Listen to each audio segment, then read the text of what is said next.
It was scary when the doctor said, you got to give up woodwork. Oh yeah, when the doctor told us you guys have to stop woodworking because it's going to kill him. I would be like very, very sick, almost in the hospital sick with pneumonia. And that was just something hanging over our head. It's like, gosh, we want to work, but am I going to get sick while we're doing this?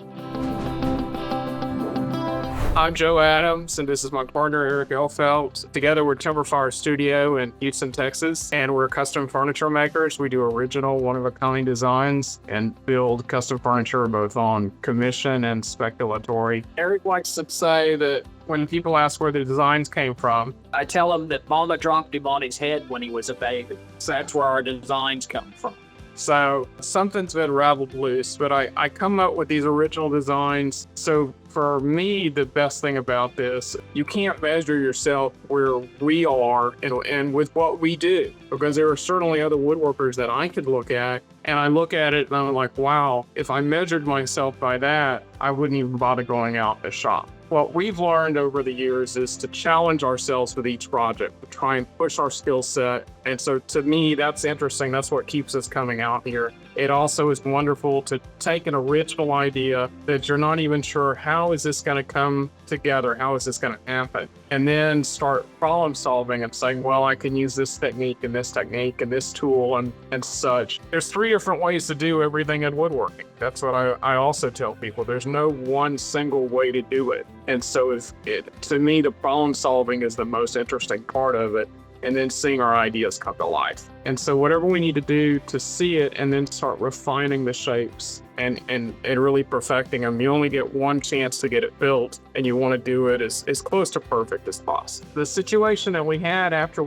is we always try to be careful with dust. I mean, we wore dust masks, and we had for probably 20 years a canister style dust collector that we thought was superior to the bags. We both had respiratory issues, and I was getting particulate pneumonia. Erich was getting upper respiratory infections like every 6 months, pretty frequent. Went to a pulmonologist, and basically they're like, hey, you need to give up woodworking. The problem is all this fine dust that's going in your lungs is staying there, and you just have to give up woodworking. We didn't want to give it up, so we started saying, well, what can we do? How can we change our workflow? That's when we did a lot of research, and we discovered Oneida. And so we're like, okay, we need to go to HEPA. We made the investment, and the Oneida Dust Gorilla Portable. We use this because our shop has to be mobile, and we're able to use the Oneida in a mobile format too, as well, going from tool to tool to tool. Once we invested in that, we discovered that I stopped having particulate, and he stopped having all the sinus infections. There wasn't a fine layer of dust over everything in the shop, including our glasses. There was always a thin layer of dust in the shop,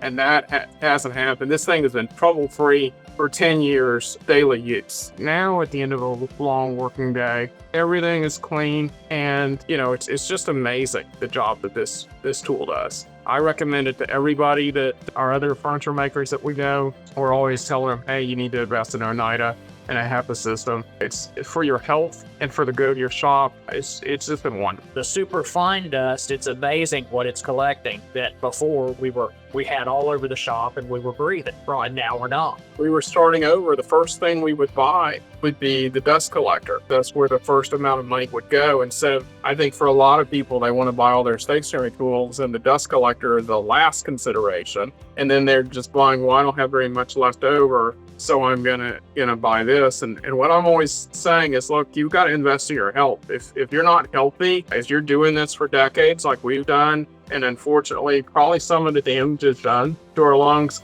but if you're not healthy with it, then you're not going to be able to maintain this hobby, or in our case, it's become a profession. They say imitation is the highest form of flattery. Well, you guys have got a lot of imitators out there that have jumped on board, but you still make the best product. So we love Oneida and are glad to sing its praises.